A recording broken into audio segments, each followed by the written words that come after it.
Shalom y bienvenidos a Vía Hafta Yisrael, una frase hebrea que significa amarás a Israel. Esperamos que se queden con nosotros, ya que nuestro maestro, el Dr. Baruch, nos compartirá una enseñanza expositiva de la Biblia. El Dr. Baruch es profesor titular del Instituto Zera Abraham, con sede en Israel. Aunque todos los cursos en el instituto se imparten en hebreo, el Dr. Baruch se complace en compartir esta enseñanza en inglés con doblaje al español. Para más información, visítenos en amarasaisrael.org o descargue nuestra aplicación móvil Mi Estudio Bíblico. Aquí está Baruch y la lección de hoy. Hay un tema que resulta muy polémico. Y el tema al que me refiero es la escatología, el estudio de los tiempos finales o los últimos días. La gente tiene una diversa variedad de opiniones, visiones y perspectivas, y eso está bien. Pero hay un problema. Y es cuando nuestra visión y perspectiva de este tema está basado simplemente en lo que oímos de otros, lo que nos parece correcto, lo que se nos ha enseñado en algún grupo, en vez de basarnos sobre lo que dice la palabra de Dios. Y aunque muchos con sinceridad intentamos hacer eso, aún surgen diferencias. Eso está bien. Nadie lo entiende todo a la perfección con respecto a los últimos días. Todos podemos aprender de otros. Y en ocasiones, cuando escuchamos algo con lo que no estamos de acuerdo, el resultado puede ser muy positivo. Esa discusión, ese punto de vista diferente puede causar y debe causar que volvamos a la Biblia para estudiarla minuciosamente y ver qué es lo que realmente Dios está revelando allí. Y esto podría producir en mi vida un cambio. Estaba equivocado, no lo entendía bien, estaba confiando en tal perspectiva, pero no había considerado otra posibilidad diferente. Y tener un conflicto de opiniones con un hermano en la fe me corrigió. El resultado puede ser muy bueno, o puede resultar en que al estudiar más a fondo, yo termine más fuertemente convencido de mi posición. Pero esto es lo que resulta más importante y vital. El objetivo es aprender lo que Dios nos revela. No se trata de favorecer a un grupo específico ni a una teología específica, sino de ser fiel a la revelación de Dios. Ser guiados por el Espíritu y hacer un estudio diligente para ser capaces de recibir su verdad. Toma tu Biblia y vayamos juntos a un libro profético en el Antiguo Testamento. Lo completaremos todo en una sola lección, así que tiene que ser una profecía relativamente corta. Y por supuesto me refiero a la profecía de Obadia, es decir, Abdías en español. Pero este término Obadia quiere decir el siervo del Señor, uno que quiere trabajar para Dios, uno que quiere hacer aquello que complace a Dios. Y aquí es realmente donde todo empieza para nosotros. Dios no nos enseñará nada, ni iluminará el texto bíblico para nosotros, no nos dará entendimiento, si no estamos interesados en servirle a Él y hacer su obra. Antes de mirar este texto, muchas veces hay personas que dicen cosas como: yo creo que Dios ya terminó con Israel. Israel ya no reviste la menor importancia teológica, bíblica, ni tiene relevancia en cuanto a los últimos días. Muchos piensan de esa manera, y con frecuencia, cuando me lo dicen en persona, les pregunto: ¿qué piensas entonces sobre esta profecía con respecto a tu punto de vista? ¿Y qué sucede? Una especie de brillo se posa sobre sus ojos. Una expresión de confusión invade sus rostros y se hace obvio que no están familiarizados con esta profecía. Por lo tanto, la razón por la que usualmente yo me equivoco, tú te equivocas y otras personas se confunden, es debido a que no hemos sido diligentes al revisar toda la revelación de Dios. ¿Qué dirían estas personas que tienen tan firmes opiniones, perspectivas y doctrinas sobre los últimos días si les preguntáramos sobre esta profecía de Abdías? ¿Cuál es su mensaje? ¿De qué trata? ¿Cuál es su propósito? ¿Y qué dice sobre la tierra de Israel y el pueblo judío en los últimos tiempos? Con mucha frecuencia, cuando los confronto, con el mayor de los respetos y con todo amor, pero cuando les pregunto sobre esto, lo que recibo es un vacío. No saben lo que esta profecía dice, y vaya que es una profecía importante. Yo creo que tú acordarás conmigo en que Obadiah, la profecía de Abdías, es una profecía muy importante. Así que iniciemos. Por nuestro bien, partiremos desde el final de esta profecía. Momentos después, pasaremos al primer verso y avanzaremos por todo el libro, palabra por palabra, frase por frase, verso por verso, hasta el final. Pero quiero que veamos desde ya el objetivo final. Quiero que entendamos de lo que se trata el libro de Obadiah. Si vas al último verso de la profecía de Abdías, solo tiene un capítulo, 21 versos. Presta atención, porque en el texto hebreo son las últimas 3 palabras. Y dice así: Vejaita le Hashem ha miluja, que significa: y llegará al Señor el reino. Aprendemos algo aquí, y no creo que nadie pueda discutirlo, y es que la profecía de Obadiah nos revelará lo que debe ocurrir para que este mundo, la creación de Dios, se convierta en el reino de Dios. Él es soberano, Él es el rey, pero la Biblia revela que hay un príncipe en este mundo y es Satanás. Y a pesar de que Dios es un Dios justo, su trono está en el cielo. Pero por el libro de Apocalipsis sabemos que Él está haciendo que ese trono venga a la tierra para el reino milenial. Y por lo tanto, lo que estaremos haciendo es conocer los eventos que deben ocurrir para que Dios tome autoridad sobre su creación, sobre el reino de Dios, para que se establezca en este mundo. Por eso es que esta profecía es tan importante. ¿Qué dice Abdías con respecto a los últimos días? Primero, él nos da una perspectiva, y ella se trata de una batalla. Entendamos que el reino no será establecido hasta que ocurra esta guerra, una guerra a lo largo de toda su creación, y esta será entre Jacob o Jacob y Esab o Esaú. Estos dos son hermanos, mellizos. Estaban juntos en el vientre de su madre Rivka. Sabemos que mientras estaban en ese vientre, lo sabemos gracias al libro de Génesis, estaban luchando. Cuando salieron, hubo conflicto. Y aprendimos que Jacob siguió a Dios.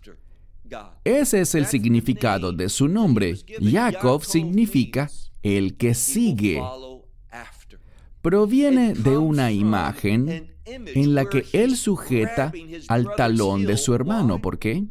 El término Ekev, del cual el término Jacob deriva también, se refiere a una recompensa.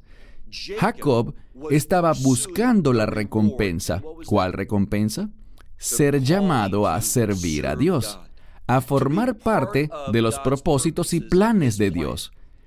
Jacob, significa el que sigue, el que busca. Pero Esaú, él despreció su primogenitura, su derecho, y dijo, ¿qué valor tiene esto para mí? Él no vio ningún beneficio personal y lo rechazó. Sintió desprecio por su primogenitura.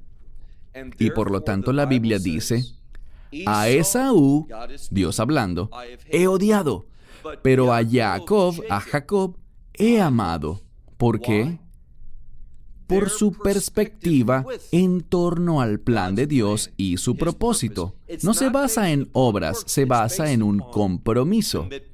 Jacob estaba comprometido, anhelaba las cosas de Dios, mientras que Esaú despreciaba los planes de Dios.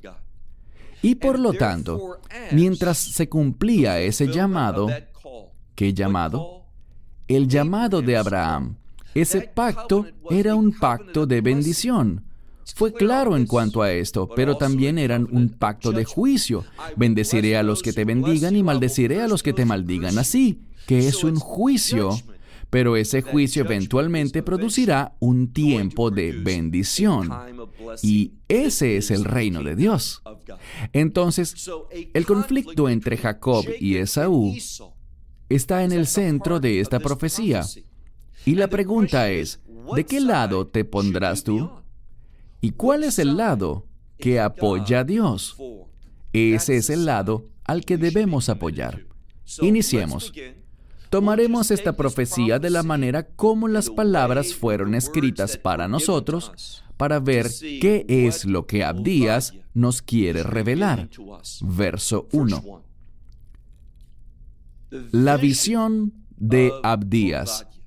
Él recibió esta visión profética y de inmediato leemos, así dijo el Señor. Atención, si en tu Biblia aparece así dice el Señor, está mal, es incorrecto.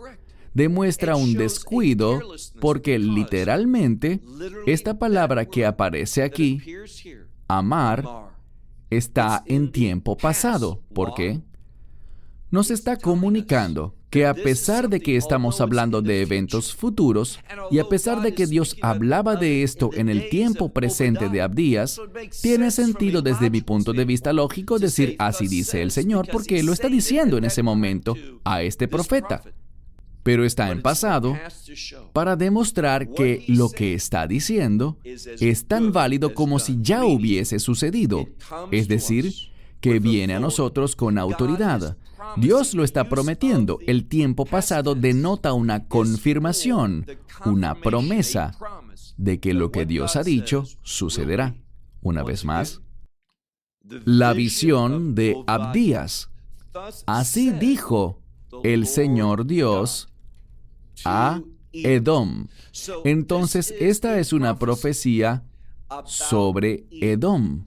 Vamos a ver que esta profecía es única, porque en un momento veremos que su audiencia no es Israel, sino este embajador, este Sheliach, este que fue enviado como un apóstol, enviado entre las naciones, no para Israel de manera exclusiva, ni para el pueblo judío únicamente.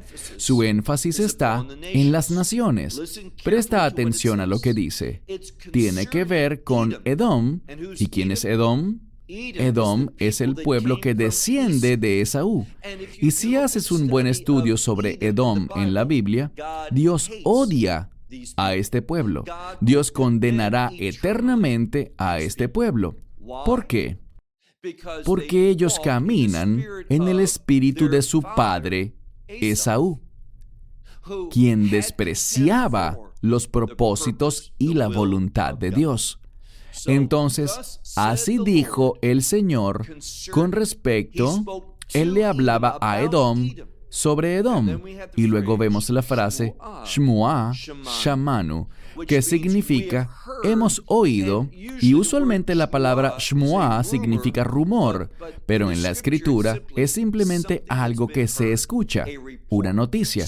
Entonces es mejor traducirlo así. Una noticia hemos escuchado del Señor. ¿Y qué noticia será esta? Sigue leyendo la segunda mitad del verso 1. Beit Zir. Es muy importante que le prestemos atención al idioma original, porque tenemos una palabra muy especial. Si le dijeras Zir a un israelita en la actualidad y le dijeras Masei Zir, ¿qué significa Zir? Probablemente te respondería que es la bisagra de una puerta, pero ese no es el sentido con el que se usa aquí. Se usa, y probablemente tu Biblia lo traduzca, como un embajador, alguien que ha sido enviado, una persona que viene a proclamar algo, que tiene un mensaje, muy parecido al concepto de un apóstol. Entonces, ¿por qué la palabra zir? ¿Cuál es la conexión entre esta palabra y la bisagra de una puerta? Bien, ¿para qué sirve la bisagra de una puerta? Para que la puerta se pueda abrir. Sin las bisagras tienes un muro, pero la puerta te permite que al abrirla puedas atravesar el muro. Lo que descubrimos es un mensaje de eventos que deben ocurrir, con el fin de que la humanidad, y por supuesto la humanidad redimida, pueda pasar de este mundo hacia el reino de Dios. Por esto es tan importante que la palabra aquí para significar mensajero o embajador sea la palabra zir. Entonces escuchamos una noticia del Señor, que un embajador o un mensajero, un apóstol, es enviado, y aquí está la clave, Bagoí, entre las naciones. Su mensaje es para las naciones, no solamente para Israel. Vemos un énfasis sobre los gentiles, sobre la gente no israelita. Entonces, este mensajero que trae revelación de Dios ha sido enviado a las naciones. ¿Y qué está escrito? Al final del verso 1 dice: levántense y levantémonos contra ella en batalla. Muy claro. El mensaje es el siguiente: somos llamados por Dios para levantarnos en contra de Edom. La pregunta que debemos hacernos es: ¿quién es Edom en la actualidad? Si vemos esta región muy cercana a Israel, en la actual Jordania, analizando lo que es Edom y la descripción de Edom, descubrimos que en la actualidad hace referencia a un grupo de personas que todavía está en conflicto con el pueblo judío, con los hijos de Jacob. ¿Y de quiénes hablo? De los palestinos. Más y más naciones están apoyando a los palestinos.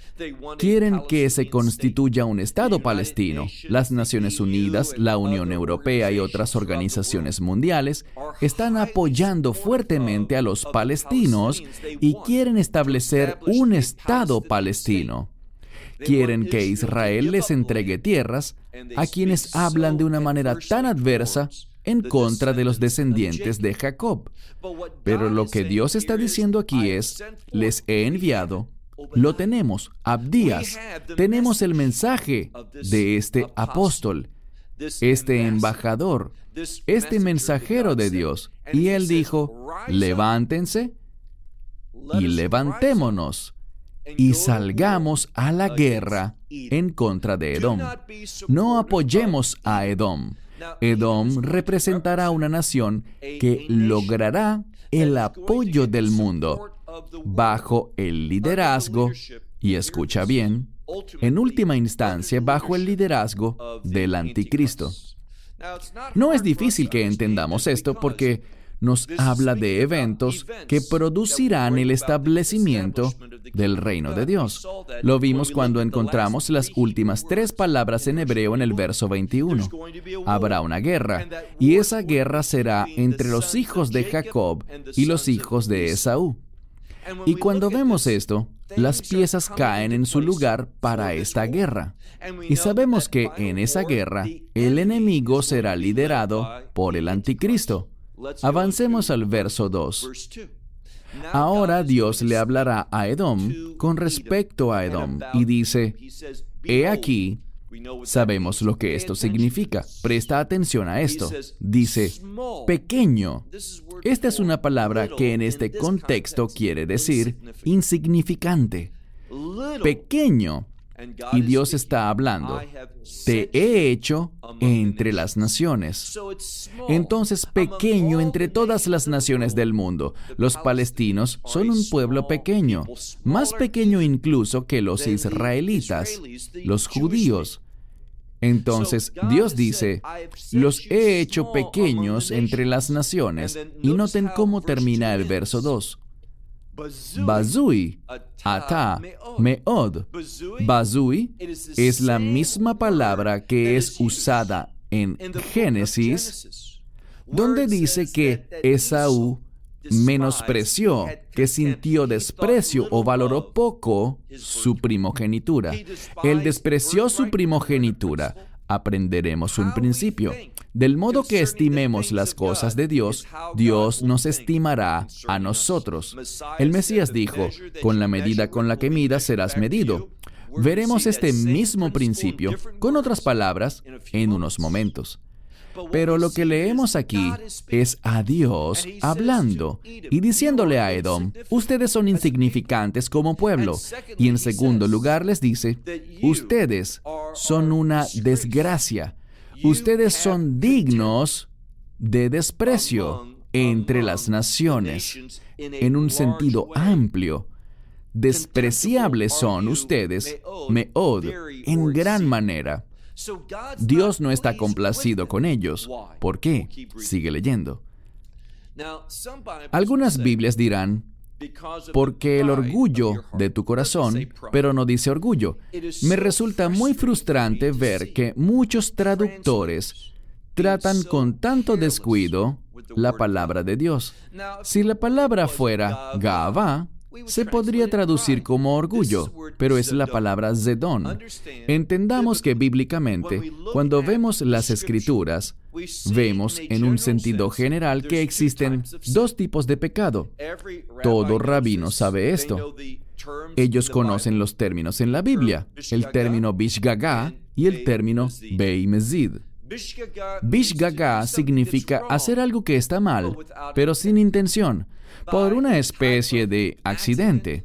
Quizás fuiste negligente, descuidado, hiciste algo malo, pero no tuviste la intención de cometer ese mal.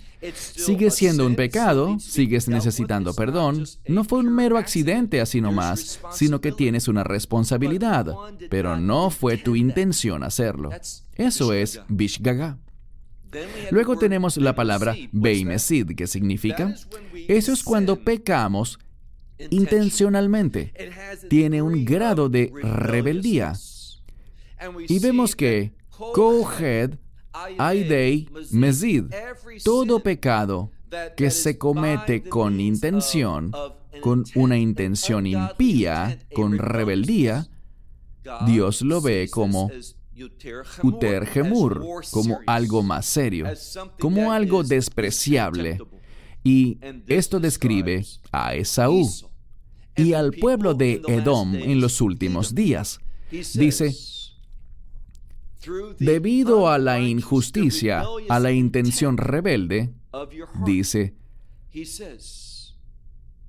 tú has sido levantado y tu morada está en las hendiduras de la roca, es decir, te has colocado a ti mismo en lo que tú piensas que es una posición segura. Te has considerado a ti mismo, tus propios deseos rebeldes, y has buscado levantarte para estar en una posición segura. Y has hecho esto, Meron Shiftop, elevado. Esto puede significar elevado como algo fuera de alcance, y ese es el contexto original, pero algunos señalan que esto tiene que ver con un tipo de orgullo, un tipo de autoexaltación. Así que dice, en un lugar exaltado es donde moras, y has dicho en tu corazón, ¿quién me derribará al suelo? Entonces dice, soy exaltado, estoy bien arriba, estoy seguro y tranquilo. ¿quién es ese que me puede derribar al suelo? Esa es su pregunta. Y espero que sepas cuál es la respuesta. Es Dios. Dios humilla al orgulloso. Dios juzga a aquel que se revela en su contra. Noten lo que dice el verso 4. Dios, hablándole directamente a Edom, dice: si tú te levantaras alto, tan alto como un águila, si te elevaras entre las estrellas y allí colocaras tu nido, de ahí te derribaré. Neu Hashem, declara el Señor, y este término también implica una promesa. A pesar de que te has exaltado a lo más alto, tanto como un águila, has puesto tu nido entre las estrellas, Dios es capaz aún desde allí, dice, te haré caer. Verso 5. En este verso, Él estará hablando sobre el carácter, la condición interior de cómo piensa Edom. Y noten lo que dice, verso 5. Si ladrones, rateros, aquellos que roban, vinieran a ti, si los ladrones de noche, luego dice, ¿cómo te quedarás callado, quieto? Seguramente ellos robarán tanto como les sea suficiente. Está hablando sobre unos ladrones que vienen y se roban lo que les resulta suficiente. La idea es que estos ladrones que vienen de noche tomarán lo que quieran de acuerdo a su necesidad. Y nos da un ejemplo para ayudarnos a entenderlo bien con la interpretación correcta cuando dice: pues si aquellos que cosechan las uvas vienen ante ti, con seguridad quedarán, dejarán atrás las uvas más pequeñas, no se las llevarán. Lo que está diciendo es que Esaú es diferente. Los ladrones, gente pecadora, ellos solo toman conforme a su necesidad, a su deseo, a lo que creen que necesitan. Y ellos incluso dejan algunas cosas atrás. Pero Esaú quería aniquilar, destruir totalmente al pueblo judío, sin dejar remanente de ninguna forma. Y nos dará un ejemplo de lo que está hablando, así que no tenemos que adivinar o estimar o sacar conjeturas. Noten lo que dice la Escritura. Verso 6. Todavía hablando en este punto sobre el carácter de Esaú, dice: ¿cuán buscado será Esaú? Y esto quiere decir expuesto. A Esaú lo buscarán con el fin de exponerlo. Y dice luego, todas tus cosas ocultas serán descubiertas, serán reveladas. Habrá una divulgación. Esaú será descubierto por lo que en realidad es, revelado por la maldad que tiene dentro. Y ahora veremos cómo. Verso 7. Hasta el borde Él te enviará. ¿De quién habla? De todos los hombres de tu pacto, es decir, una confederación. Esaú formará parte, es decir, Edom, los descendientes de Esaú, de un grupo, de una alianza, de una confederación. Y al final, ellos van a ser traídos al borde. Dios dice que Él le dio a Esaú una porción de tierra. Pero ellos no estuvieron satisfechos con eso. Ellos quisieron tomar lo que le pertenece a su hermano. Y con esta confederación lo harán. Sigamos leyendo. Ellos van a ser engañados, van a exaltarse, y siempre que uno se exalta en arrogancia, será engañado. Y dice que ellos van a ser derrotados. ¿Por quién? Por los hombres de tu paz, individuos que se supone que estaban en paz contigo, que te apoyaban y respaldaban. pero será una casa dividida, es lo que dice. Y tu pan, lo que tienes, y la implicación es que será tomado. Y armarán una trampa. Algunos dicen un golpe, un castigo, a cambio de ti, implicando que traicionarán a Esaú. Se producirá una casa dividida que no podrá sostenerse en pie. Y luego dice, y ustedes no entenderán esto, no percibirán lo que los enemigos le harán a ustedes, porque ustedes son parte de esta coalición. Verso 8. Ahora él dirá por qué esto pasará. Recuerden hacia dónde vamos. Vamos a ver que con la medida con la que midamos a otros, se nos medirá. Con la espada con la que matemos, nos matará. Conforme a la manera como nos conduzcamos y comportemos con los demás, Dios nos tratará de la misma forma. Esaú es un hombre que ha actuado con maldad contra su hermano, contra Jacob. Y ahora, uno de los aliados con quienes formó una confederación traicionará a Esaú. ¿Por qué? Porque todo lo que sube baja. Ahora vamos a ver la razón. Leamos el verso 8. Con seguridad en aquel día, ¿qué día? Aquel día es el día de juicio. Y aquí vamos a volver para ver de lo que habla, un ejemplo que fue muy desagradable para Dios. Verso 8. Con seguridad en aquel día, declara el Señor, yo destruiré. Leemos aquí, voy a destruir a los sabios de Edom. Y allí estarán los que tienen entendimiento sobre el monte de Esaú, y les pasará lo mismo. Él destruirá a los que tienen entendimiento, a quienes se creen sabios, que tienen entendimiento, que saben cosas. Dios traerá destrucción sobre ellos. Dice en el verso 9, y tus poderosos estarán confundidos. Los poderosos de Temán. Temán es Yemen, al sur de lo que tradicionalmente forma parte de Edom.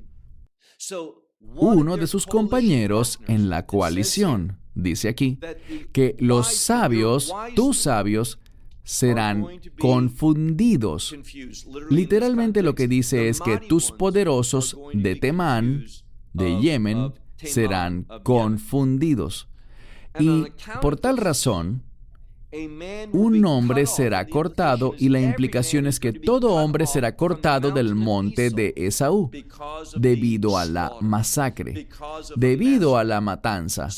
Entonces, ¿qué ocurre? Y todo esto sucederá porque sabemos, por ejemplo, en Isaías 63, que el Mesías llegará en los últimos días e irá a 3 lugares. La Biblia lo revela. Del primero estamos hablando ahora, y también irá a otros 2 lugares. Él destruirá al monte de Esaú.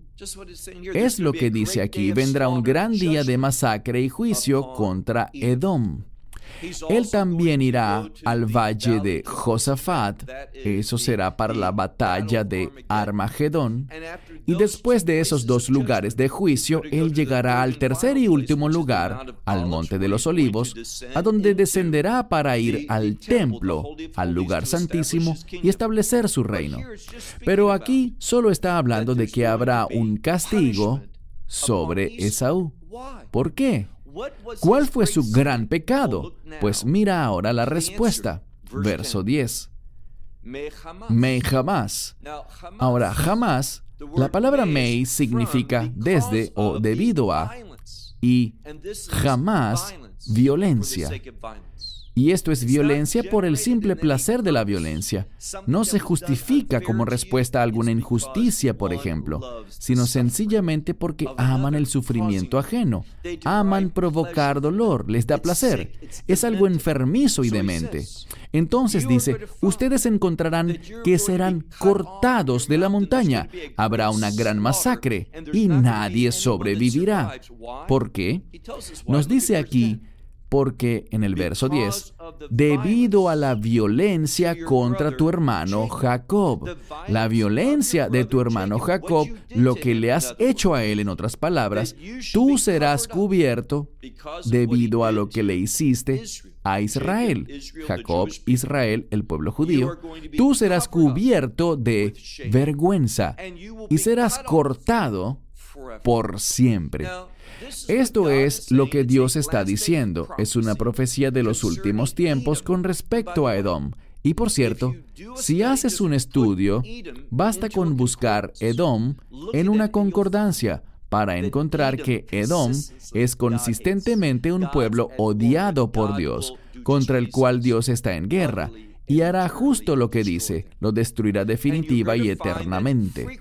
Y encontrarás que con frecuencia hay una profecía mesiánica rodeando esta palabra de juicio, esta profecía de juicio contra Edom. ¿Por qué? Porque en última instancia será el Mesías quien llegará al monte de Esaú, Har Sair, para desatar su juicio, su destrucción contra este pueblo. ¿Por qué? Por lo que le ha hecho a su hermano Jacob.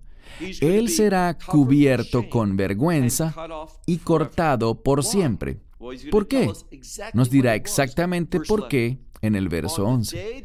El día que te levantaste en oposición, el día que extranjeros se llevaron cautivo a su ejército. Y esto puede significar a su pueblo. ¿De qué está hablando? Está hablando de la cautividad babilónica. Dios permitió. Él levantó a Nabucodonosor y los babilonios para que ejecutaran un castigo contra Judá, contra el pueblo judío de aquel entonces. ¿Pero qué hizo Esaú? Ellos no recibieron un llamado para participar, pero se involucraron, y lo veremos en términos muy claros. Entonces, en el día en el que te levantaste en oposición, el día en el que extranjeros llegaron y se llevaron cautivo a sus posesiones, sus riquezas, su ejército, dice, y extranjeros, estos forasteros, vinieron, y la implicación es a sus puertas, hasta Jerusalén, dice. Y Esaú fue partícipe, se estiró, se ubicó, lanzó, echó su suerte, y la implicación es con Babilonia, dice, Gamata Keja Atmehem, también tú te hiciste uno de ellos. Dios nunca llamó a Esaú para participar en esa batalla. Cuando digo Esaú, me refiero a Edom, a los descendientes de Esaú, a que participaran con Babilonia. Y si miras el relato histórico, en algunos de los profetas y los textos históricos en la Biblia hebrea, el Antiguo Testamento, descubrirás que Esaú quería aniquilar a cada sobreviviente, a todo el que escapaba, a cada refugiado. Ellos los querían eliminar. Es lo que dice la Escritura. Ahora veamos el verso 12. No debiste haber estado mirando en el día de tu hermano. La implicación es el castigo de tu hermano. No debiste haberte quedado mirando. La implicación es Esaú. Los edomitas se gozaron, miraron todo esto con deleite. Era su hermano. Debieron haberse lamentado por aquello, pero no fue así. Se quedaron mirando el día en el que él fue llevado cautivo. Dice, no debiste regocijarte en cuanto a los hijos de Judá, el día de su destrucción. No debiste haberte exaltado, levantado, ensanchado tu boca el día de la tribulación. Queda muy claro aquí que Edom vio el sufrimiento, el juicio de Judá, y se regocijó, se alegró, miró eso con deleite y pronunció palabras en oposición contra el pueblo judío. Ellos alabaron este juicio que estaba cayendo sobre Israel. Verso 13. Dice, no habías de haber entrado por la puerta de mi pueblo en el día de su calamidad. No debiste haber mirado tampoco tú su maldad. Y con esto se refiere a la maldad del pueblo judío, la maldad de Jacob. Es decir, Dios lo permitió, pero esa no era la voluntad de Dios desde el principio. Debemos recordar esta definición de bueno y malo. Bueno significa de acuerdo con la voluntad de Dios. Ra, traducido como malo, es lo que va en contra de la voluntad de Dios. La voluntad de Dios desde el principio es que nadie perezca. No es la voluntad de Dios traer juicio ni castigo sobre nadie. Dios quiere bendecir a las personas, ver que las personas se arrepienten y que hayan gracia y no son castigadas. Pero cuando alguien se rebela, cuando alguien no se arrepiente, experimentará lo que no es la voluntad de Dios desde el inicio, y eso se llama Ra en hebreo. Con frecuencia se traduce como lo malo, indicando que no es la voluntad de Dios, pero Dios lo produce o lo permite debido a la rebeldía de Israel. Entonces dice, no debiste haber mirado.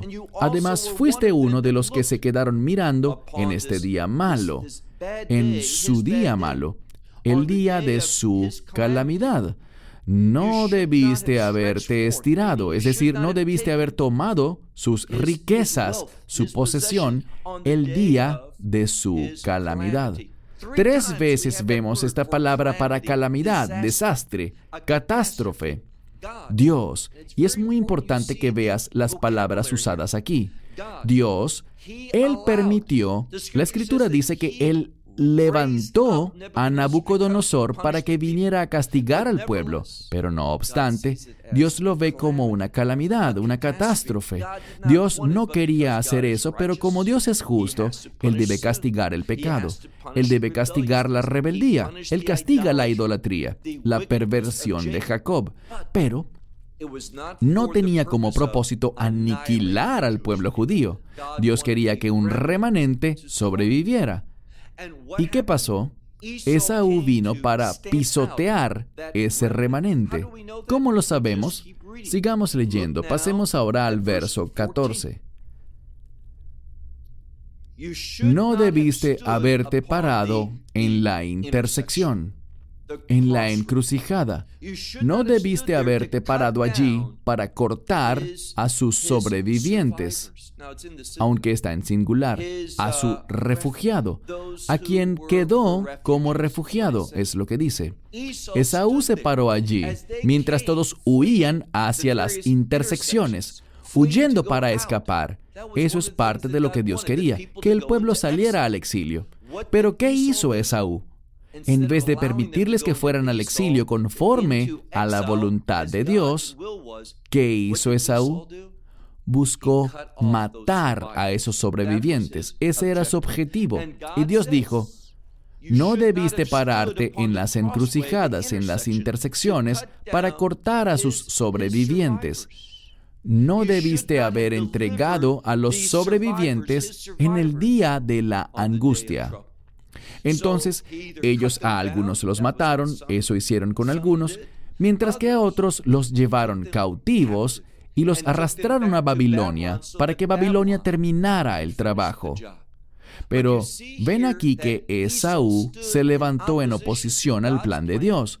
No solo quería ver el castigo de Israel, sino que además quería ver el exterminio total de Israel. El castigo era algo demasiado bueno. Ellos querían ver la aniquilación, la destrucción total del pueblo judío. Así se condujeron y por esto Dios estaba tan descontento con ellos. Y vemos esta frase, Beyón Sará, el día de la angustia, el día de la tribulación. Es la misma frase para la angustia de Jacob del libro de Jeremías, las mismas palabras. Verso 15. Aquí vemos el principio que compartí con ustedes. Con la medida con la que midas serás medido. Lo que hagas se te hará a ti. Dice aquí, verso 15. porque cercano está el día del Señor sobre todas las naciones. Esto nos lo indica claramente. ¿Cuándo será castigado Edom? En el mismísimo fin, durante el día del Señor. ¿Quiénes son los edomitas hoy en día? Los palestinos. Y ciertamente hay una coalición de países que los están apoyando. Así que dice, verso 15, porque cerca está el día del Señor sobre todas las naciones. Todas las naciones se unirán a Esaú, a los edomitas, tal como tú has hecho. Aquí está la frase, Kaasher azita, Yaasei lacht. Tal como has hecho, se te hará a ti. La recompensa, tu recompensa, volverá sobre tu cabeza. Dios dice, tal como has hecho, se te hará a ti. El pago con el que le pagaste a otros recaerá sobre tu cabeza. Claramente Dios está prometiendo juzgar a Esaú, a los edomitas, por su posición contraria a los planes de Dios. Dios dice, voy a limitar mi juicio, mi castigo, sobre ellos. Esaú se levantó y dijo, no, será un castigo total. Pero Dios, por supuesto, jamás será vencido. Pero numerosas personas que Dios quería que sobrevivieran y llegaran al exilio, Edom las eliminó, y por ello rendirán cuentas. Verso 16. Porque así como bebieron sobre mi santo monte, los edomitas llegaron allí y brindaron. Esta es la ilustración. Brindaron por la destrucción del templo. Y dice que todas las naciones bebieron continuamente. Es decir, ellos querían que esto fuera así por la eternidad. Que no haya templo en Jerusalén, que no haya más casa de Dios ni adoración al Dios de Israel. Y eso es lo que vemos hoy. Y a pesar de que, piénsalo, esto es algo que ha pasado desde las últimas semanas. El nuevo primer ministro de Israel, un hombre llamado Naftali Bennett, bien, él se propone actuar con rectitud y dijo, yo quiero que todas las personas puedan ser libres para orar en el monte del templo. Los musulmanes pueden hacerlo, así que ¿por qué no pueden los judíos y los cristianos subir y orar allí? Tomar una Biblia, como los judíos y cristianos pueden hacer en el Muro de los Lamentos. Israel no lo prohíbe. Pero en el monte del templo, la situación es que el pueblo judío no puede orar allí, ni leer las escrituras en el monte del templo. Así que Naftali Bennett, y lo aplaudo por tal declaración, debería haber igualdad. El pueblo judío debería tener la libertad para adorar a Dios en el monte del templo. Todo el que quiera hacerlo. Él lo dijo, pero debido a la presión internacional, en cuestión de un día o dos, se retractó de tal declaración. Esto demuestra el problema de hoy en día. La gente no se levanta por lo que es correcto, sino por lo incorrecto. Y vemos que ese mismo carácter imperaba en aquel entonces, pues las naciones querían ver el templo destruido para siempre. Ellos bebieron y tragaron, y ellos, dice, y los que estaban no serán, es decir, lo que era, no será. En otras palabras, este no será el futuro. Lo que era, ya no será. Dios traerá un cambio, por así decirlo. Voy a leer ahora esta última frase en hebreo. Vehayu, keilo, hayu. Aquello que era, ya no será. Habrá un cambio. Y ahora llegamos a una parte muy importante de esta profecía, la parte final. ¿Qué será lo que producirá el cambio? El mundo no quiere un templo. Ellos quieren que siga destruido para siempre. Dios quiere construir un nuevo templo y lo hará. ¿Y cuáles serán los eventos que permitirán esto en los últimos días? Bien, aquí es donde esto se convierte en la parte principal de lo que Abdías está revelando. ¿De qué se trata? Miremos nada más lo que dice a partir del versículo 17. En el monte de Sión habrá, y aquí vemos la misma palabra en el texto, pleita. Tiene que ver con un refugiado, y lo dice colectivamente, en plural. Habrán liberaciones, habrán refugiados, es decir, aquellos a quienes el mundo, bajo el liderazgo de Esaú, de Edom, quiere destruir.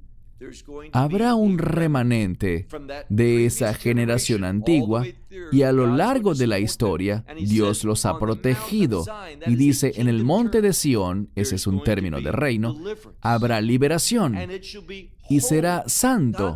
Dios traerá santidad. ¿Qué es santidad? El propósito de Dios. Dios cumplirá sus propósitos. Y la clave es esta liberación, estos refugiados que van a ser traídos de vuelta. Dice que ellos serán devueltos. ¿Quiénes? La casa de Jacob. Me resulta sorprendente hoy cuántas personas están apoyando a Esaú proféticamente. Si lees sobre la primogenitura, lo que hizo Jacob bajo la guía del entendimiento profético de su madre, lo cual recibió ella de Dios, y aún reprenden a Jacob y lo llaman mentiroso. No es un mentiroso ni un engañador. Él fue obediente. Él estuvo persiguiendo adecuada y proféticamente los planes que Dios tenía para su pueblo. Él quería buscarlos y es lo que su nombre significa. Por lo tanto dice, la casa de Jacob poseerá su herencia, su patrimonio. Esta es la promesa. Dios no establecerá su reino. Recuerden las últimas 3 palabras en el texto hebreo. Dios no establecerá su reino antes de que la casa de Jacob tome posesión de su herencia, de lo que Dios ha prometido, y esto tiene que ver con tierra. Algunos dirán, esa es tu interpretación, pero sigue leyendo. La Escritura nos dice lo que la palabra de Dios quiere decir con esto. Entonces dice, la casa de Jacob tomará posesión, poseerá su herencia. Verso 18. Y acontecerá que la casa de Jacob, recuerden que había venido hablando de Edom o Esaú, pero ahora habla sobre Israel, el pueblo judío, bajo el término Jacob, la casa de Jacob. La casa de Jacob será fuego, y la casa de José, este es el reino del norte, será una llama, entonces fuego y llama. Pero la casa de Esaú será paja o estopa. ¿Saben lo que pasa cuando juntas fuego y paja? Y dice, ellos se encenderán entre ellos y los devorarán. Entonces la Biblia revela que en los últimos días Dios obrará y Jacob, Israel, devorará a los descendientes de Esaú, a Edom. Y una vez más, y no quedará sobreviviente de la casa de Esaú. ¿Oíste eso? No quedará sobreviviente. Lo yei seri, leivet esa. No le quedará sobreviviente a Esaú. ¿Cómo lo sabemos? Ki Hashem diber, porque el Señor lo ha dicho.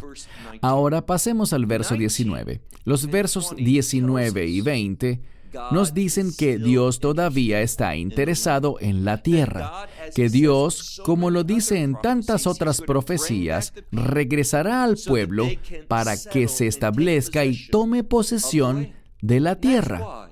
Por esta razón, las Naciones Unidas, la Unión Europea, todas estas organizaciones mundiales, todos estos gobiernos están en contra de los judíos que regresan. Pero los que regresan son héroes. Los que regresan están siendo obedientes a los propósitos de Dios. Han oído lo que Dios ha puesto en sus corazones, el llamado a regresar a la tierra.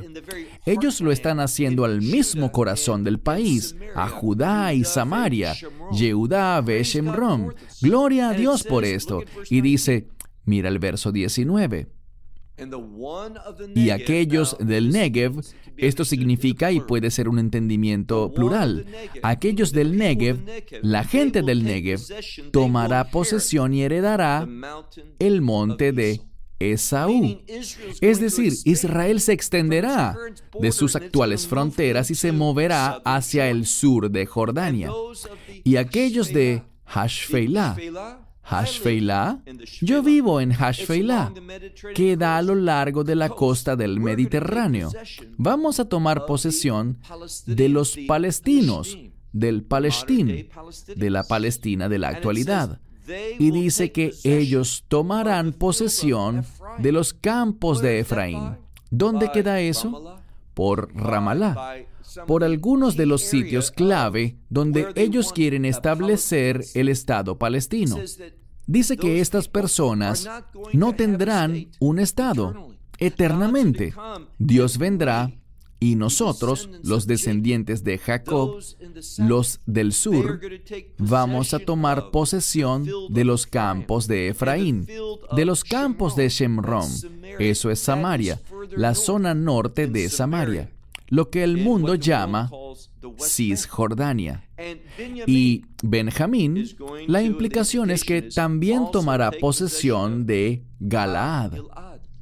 ¿Dónde queda? Este es el norte de Jordania. Entonces, tanto el sur como el norte de Jordania serán entregados e integrados a Israel. ¿Antes de qué? Antes de que el reino de Dios sea establecido. La gente escucha esto y no pueden imaginarlo, pero Dios se ríe. Ya conocen la expresión. 1000 años son como un día, y un día son como 1000 años. ¿Qué significa? Significa esto. Lo que el mundo no pudo hacer en 1000 años, Dios lo hace en un día. Y lo que el mundo cree que pasará hoy, le podrá tomar 1000 años. El tiempo de Dios es diferente al nuestro. Dios puede traer grandes cambios rápidamente o puede impedir cambio alguno por un largo periodo de tiempo. Pero cuando Dios se mueve, se mueve. Sí, los de Benjamín, los de esa área, tomarán posesión del norte de Jordania. Verso 20. Y el exilio, esto habla de aquellos que han sido exiliados, de las huestes, los ejércitos, las posesiones de los hijos de Israel. Dice que estos tomarán posesión de los cananeos, de la tierra de Canaán, hasta, noten lo que dice, hasta Sarepta. Sarepta puede ser un área al norte del Líbano, o algunos lo entienden por lo que es hoy en día. Si ustedes dicen Francia, esa nación europea de hoy en día es Sarepta. Entonces nos habla de que las fronteras de Israel se extenderán grandemente. Como lo quieras interpretar, Israel se extenderá. Y luego dice que los exiliados de Jerusalén, que están en Sefrad, que es Sefrad, España, ellos regresarán, y dice aquí que poseerán las ciudades del Negev. ¿Qué es lo que vemos hoy bajo el actual primer ministro? Le han dado a un hombre árabe que no es amigo de Israel, que ha emitido demasiadas palabras de apoyo para aquellos que están en contra de la existencia de Israel. Él es ahora el supervisor de esa porción de tierra llamada el Negev. Algo desastroso y vergonzoso. Pero al final dice, aquellos que fueron exiliados de Jerusalén a España, dice, ellos heredarán las ciudades del Negev. Y nuestro último verso, el 21. Ve'alú Moshii. Este es un término para salvadores. Y está relacionado con generar salvación, los que la han experimentado, los que son clave para ella. Dice, ellos subirán al monte de Sión. Esta es una referencia al reino y una referencia a la adoración. Entonces, aquellos que han sido salvos, así es como yo lo entiendo, los que son salvos, dice, ellos subirán para adorar a Dios. Tendrán una experiencia de reino, estarán en el monte de Sión. ¿Y qué pasará? ¿Qué dice al final? Lishbot, Adhar e Isá. Ellos juzgarán al monte de Esaú. Esaú y todos los que lo acompañan, los que tienen ese mismo deseo de obstruir los planes de Dios, los que creen que Dios terminó con Israel, que la tierra ya no tiene importancia, dice, ellos serán juzgados. Y finalmente, tras ese juicio, dice lo que leímos al principio. Y el reino será del Señor. Vemos lo que ocurrirá. Es innegable. Si tu escatología, tu visión sobre los últimos días, no está considerando, si no es parte de tu visión, que el pueblo judío regrese a la tierra y tome posesión de la tierra de Israel y más allá de sus fronteras, y que ejecute juicio contra Edom y la coalición de naciones, recuerden lo que dice, es un día de juicio contra todas las naciones, porque todas las naciones se aliarán con Esaú. Israel se quedará solo. Por eso escribí el libro Israel sin amigos. Todas las naciones se volverán en contra de esta diminuta nación de Israel. Pero está bien, porque si Dios es con nosotros, y Él renovará su relación con el pueblo judío, Él los llevará a la salvación por la fe en el mismo Evangelio. Él destruirá a los enemigos de Israel. Él los salvará por la fe en el Mesías Yeshua, en Jesucristo. Y entonces, como Dios ha prometido, Él pondrá en orden las fronteras de Israel de acuerdo con su promesa. Y allí, después del juicio de los enemigos de Israel, sobre Edom principalmente, y sobre todas las naciones con él, entonces Dios establecerá su reino. Realmente no hay otra forma de entender esta simple profecía, y permítanme cerrar con esto. Es muy significativo comprender que esta profecía, que dice que un embajador, un mensajero, un predicador, ha salido entre las naciones, es una profecía para las naciones y es debido a que la mayoría de las naciones, la mayoría de los creyentes no la conocen, que terminan creyendo falsas teologías y tienen una despreciable visión de lo que ocurrirá en los últimos días. Debemos estudiar para presentarnos a nosotros mismos aprobados. Cerramos con esto. Hasta la próxima semana. Que Dios les bendiga. Shalom desde Israel. Esperamos que te hayas edificado con el mensaje de hoy y lo compartas con otros. Te invitamos a seguir nuestros estudios cada semana por este canal y por el portal de YouTube de Amarás a Israel. También puedes descargar nuestra aplicación móvil gratuita, Mi Estudio Bíblico. Finalmente, para obtener más información sobre nosotros, visita nuestra web amarasaisrael.org, donde encontrarás otras conferencias de Baruch en audio, video y texto. Hasta el próximo programa. Que el Señor te bendiga en Yeshua HaMashiach, Jesús el Mesías, mientras caminas con Él. Shalom desde Israel.